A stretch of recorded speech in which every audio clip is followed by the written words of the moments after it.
X Y Z একটি ত্রিভুজের Y Z কত দেওয়া আছে 6.5 সেমি। দেখো ওয়াই জেড 6.5 সেমি, এটা ওয়াই জেড লিখে 6.5 সেমি। আর একটা কোণ আছে এক্স ওয়াই জেড কোণ, মাঝখানে কি আছে ওয়াই তে 60 কোণ, 60 কোণ আমরা সরাসরি আঁকবো।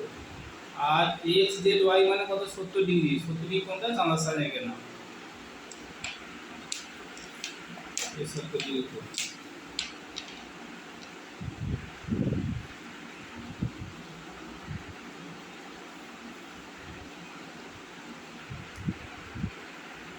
কি কোণ এটা X Z Y, X Z Y, ঠিক আছে। একটু রেখা টানবে এখানে, প্রথমে কি হচ্ছে ওয়াই জেড কাটবে, সঙ্গে সঙ্গে নাম দেবে, এখানে ওয়াই দিলাম জেড।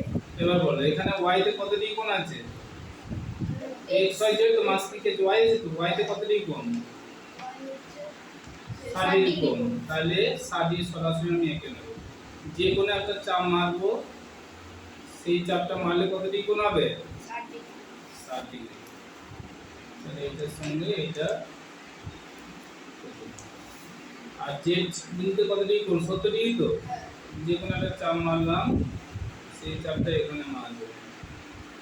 তারপরে এইখান থেকে এই মাপটা নেবে, কতটা দেখে নাও, এই মাপটা দেখেছো দেখতে পারো, এই মাপটা নিলাম, নিয়ে এই কাটলাম। কি বললাম প্রথমে এই দিকে চাপ নিলাম নিয়ে কাটলাম, তারপরে এই দিকে চাপ নিতে হবে, ঠিক আছে। প্রথমে কি করলাম, প্রথমে এই চাপটা নিলাম নিয়ে এখানে বসে কাটলাম, ঠিক আছে। তারপরে এইখান থেকে এই মাপটা নিতে হবে, নিয়ে এখানে বসে কাটবে। এবার কি করবে এটা,